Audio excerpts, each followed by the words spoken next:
For most Filipinos, summer is synonymous with hot weather, vacations, and fun under the sun. But the high temperatures associated with summer can also cause problems that can even threaten one's health. And with the possibility of El Nino looming in the coming months, summer for Filipinos may become more than uncomfortably hot. The Philippine Atmospheric, Geophysical, and Astronomical Services Administration or PAGASA is the country's lead agency in monitoring weather conditions that affect Filipino lives. This week, PAGASA weather forecast specialist Chris Perez discusses the heat index, El Nino, and the things we need to know to stay cool and safe this summer on PNA Talks. Big ideas, real conversation.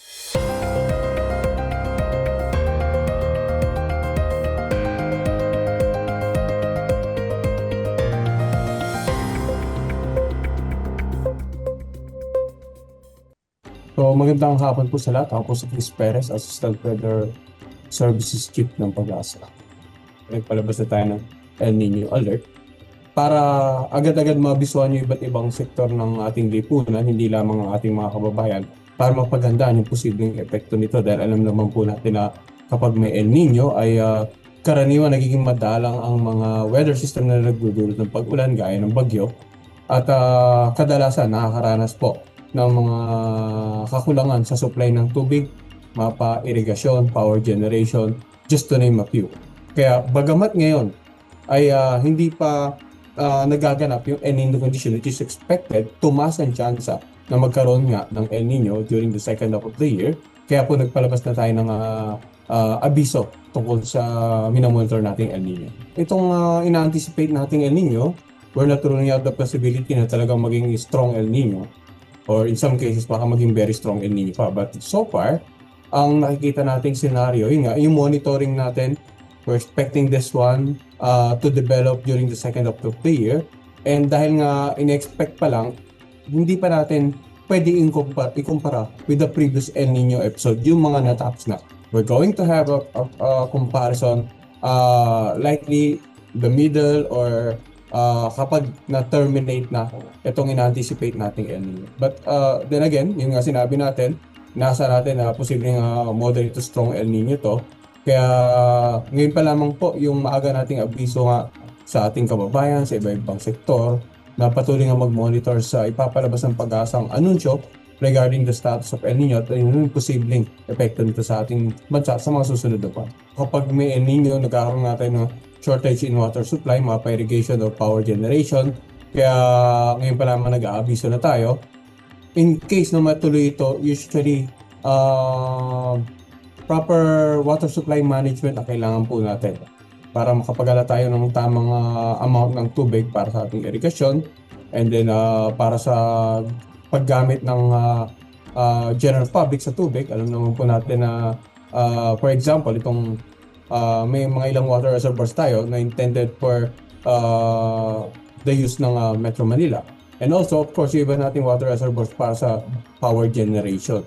So, dapat continuous yung monitoring natin. And then, of course, kapag nandyan na El Nino, dapat yung pagtitipid natin sa tubig, maximize po natin yung paggamit natin ng tubig. Dahil alam naman po natin na usually kapag may El Nino is nagiging madalang ang mga pag-ulan dito sa ating bansa, kaya nagkakaroon ng shortages in the water supply. Alternative crops, just in case kung sa mga kababayan po natin na nasa agricultural industry, pwede naman sila magtanim ng mga crops or mga pananim na hindi naman nagre-require ng sobrang dami ng tubig para makapag-produce po.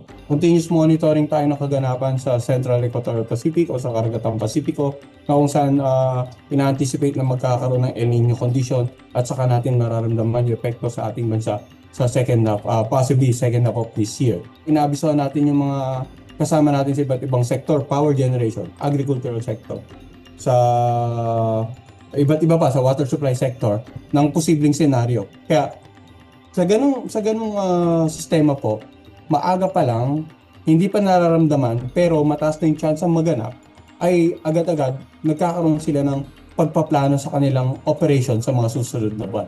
So, yun po isang napakalaking bagay na pwedeng nakukuha ng mga stakeholders sa monthly climate forum na ginaganap ng PAGASA. We're giving updates about the El Nino or kung may La Nina. We're giving updates sa potential dry drought conditions at kung saan yung mga lugar na potentially maapektuhan. Nagpalabas ng Pag-asa na information about sa ina-anticipate nating El Nino na possibly the second half of this year at may extend pa during the first quarter of next year. Ang heat index po, ito yung value na na-compute natin kapag pinagsama natin yung actual na init ng temperature ng hangin at yung water vapors hangin nito, yung moisture content. Para mas madaling intindihin, kumbaga, pag ang hangin mainit na, of course, nandiyan na yung temperatura nito. No? Pero pag mataas pa ang water vapor content nito, yung moisture na laman nito, yung actual na mararamdaman po natin ay mas mainit kumpara sa na may measure ng instrumento, yung temperatura lamang ng hangin. So normally, nag-start tayo mag-issue ng heat index forecast kapag panahon ng tag-init dito sa ating bansa na kung saan yun nga sobrang init tapos mataas pa yung moisture content ng hangin and yung actual na mararamdaman ng tao pwedeng magdulot ng di magandang epekto sa kanilang kalusugan. Kaya meron po tayong tinatawag na heat index forecast na in-issue po natin every day. Pag panahon ng amihan, yung November to February, maaraw oo, mainit pero hindi ganun kalagkit, ibang pakiramdam. Hindi ganun kaalinsangan. Tapos pag pumasok na yung summer natin, yung panahon ng tag-init sa ating bansa, bukod sa mainit, dahil nga mataas ang moisture content ng hangin, malinsangan. And then yung kung ano yung actual nararamdaman natin is because of those factors. So, the heat index as kung gaano magiging kaalinsangan ng pakiramdam natin sa mga susunod na araw. Ganun po. May mga iba't ibang range tayo ng heat index. No? For example, meron tayo ng kailangan ng extreme caution, danger, levels, mga ganun po ba. Ngayon, usually kapag yung mas mataas yung nararamdaman nating temperatura kumpara do sa mame-measure dapat ng thermometer, no, ng weather instrument, no, pwede ito magdulot kasi ng kawalan ng malay, panghihina, at in some cases heat stroke, lalo na kung prolong yung exposure ng ating mga kababayan sa init ng araw. Gaya-gaya po ng mga kasama natin sa construction industry, no, na kung saan halos buong araw talagang nasa labas po sila, exposed sa init na dulot ng araw. Kaya kailangan po natin magbigay bisa sa ating mga kababayan para just in case yung mga iba't ibang sektor, itong mga nasa construction industry o yung nagtatrabaho sa labas, maging yung sektor po ng mga senior citizen ay maabisohan po natin para makapagplano po sila na kanilang aktibidades sa araw na yun at may iwasan nga yung sobrang init ng araw at yung posibleng peligro nito sa kanilang kalusugan.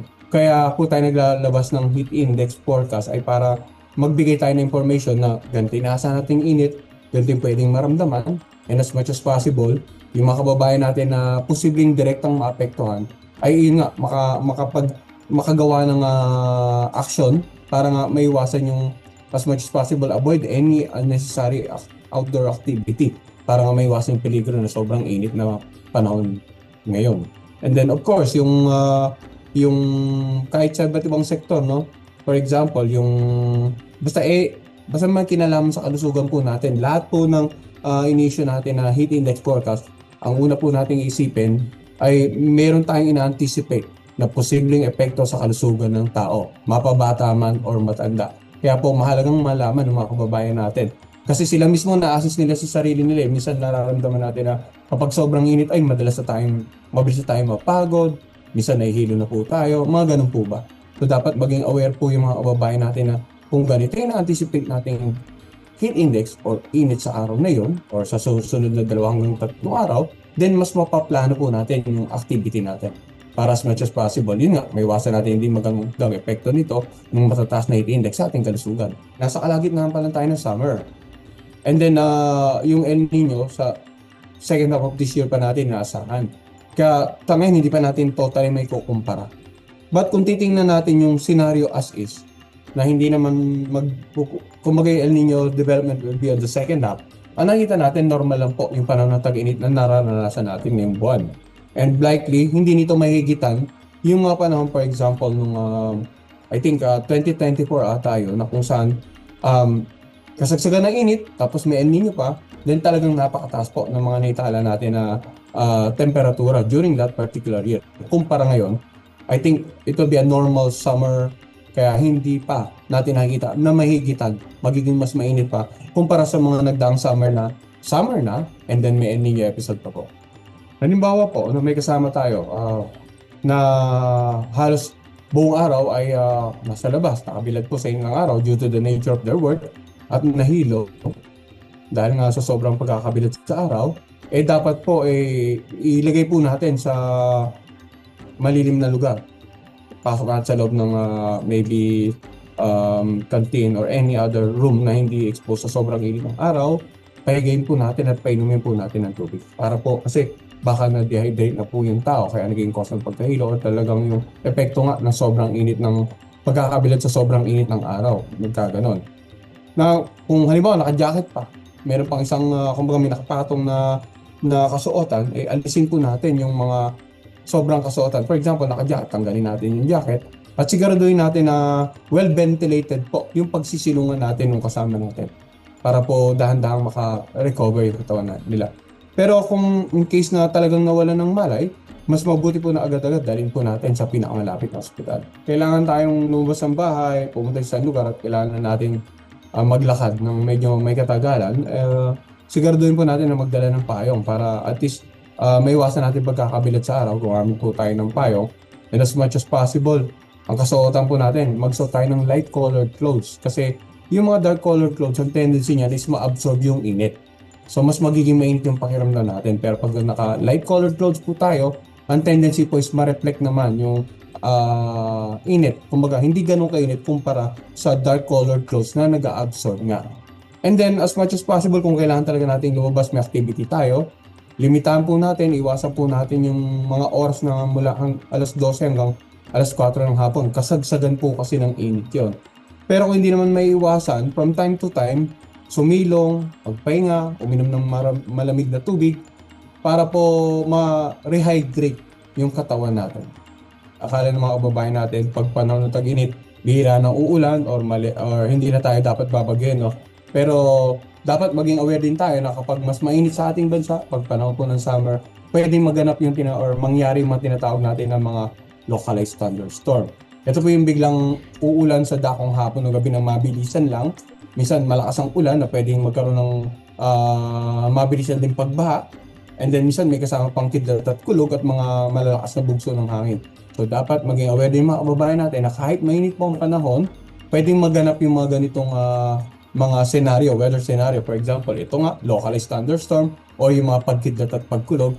And bagamat malit ang chance na magkaroon ng bagyo, ay may mga buwan pa rin na nangyayari na kahit na panahon po ng tag-init ay nakakaranas tayo ng bagyo dito sa ating bansa. So aside from monitoring the heat index, dahil kasagsagan nga ng init ng dito sa ating bansa pag ganitong panahon ng summer, i-monitor din natin ano ba, baka ba may mga localized na thunderstorm advisory o baka naman merong mga bagyo na paparating sa mga susunod na araw. I-monitor din natin yung mga tinatawag nating posibleng tropical cyclone advisory and tropical cyclone bulletins na ipapalabas ng Pag-asa. At higit po sa lahat po ng weather and climate information, i-source out po natin sa official National Meteorological and Hydrological Services provider na ating bansa. Ito nga po yung Pag-asa. Nagpo-provide tayo ng heat index forecast. The forecast is available sa ating official website, sa ating official social media account para makita agad na ating mga kababayan ano nga ba inaasahan natin in the next 2 days.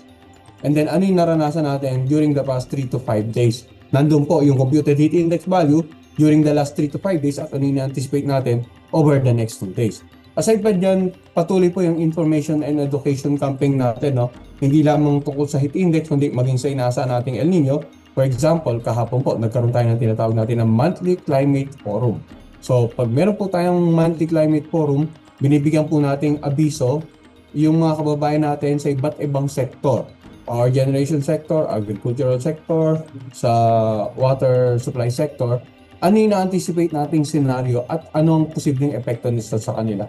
Para po sila mismo makapagplano ng kanilang activities, ng kanilang day-to-day operation in respect to the anticipated scenario natin na for example, yung El Nino, and then maging madalang pag-ulan, and of course, ma-apektuhan yung kanilang operation. For example, sa agricultural sector, ma-apektuhan yung mga pananim, and then yun nga, sa water generation sector, maaaring maging bumaba yung supply ng tubig at hindi maging sapat para ma-cater yung intended purpose. For example, sabay-sabay na water supply ng Metro Manila, power generation, and the agricultural sector. So, yun nga, pag-i-issue ng forecast, available through our website, available din po sa ating mga social media accounts, and then continuous information and education campaign. At ganito nga po, yung mga programa po ng mga kasama natin sa broadcast industry, patuloy tayong umattend sa mga interviews para po magkaroon tayo ng mas malawak na reach sa pamamagitan po ng mga programang ito. At alam naman natin na maraming mga followers, maraming nag-aantabay para mas maging immediate po yung pag-disseminate natin ng information. Sa ngayon pa lamang po, inaabiso natin mga kababayan natin na dapat matuto tayong magplano, mag-maximize na available water resources natin. Sanayin po natin sarili natin na magtipid para pag dumating yung time na magkakaroon ng bahagyang kakulangan dahil nga po nararanasan ang epekto ng El Nino, ay hindi po tayo malalagay sa mga alangan na sitwasyon. And most importantly, dapat aware po tayo sa latest information, mapa weather, mapa climate information na manggagaling sa Pag-asa dahil all this information can either have a significant short-term or long-term impact, lalo-lalo po sa mga operation ng iba't ibang sektor na ating lipunan and sa day-to-day activity po natin as individuals. So, yun po ang ini-encourage natin. Dapat aware tayo sa mga tamang impormasyon mula po sa tamang organization. Pag-asa po ang nag-iisang Weather and Climate Authority ng ating bansa. So, hopefully, makuha nyo po yung mga weather and climate information na kailangan nyo para maplano nyo po ng maayos yung inyong activity sa mga susunod na araw at maging sa mga susunod na buwan.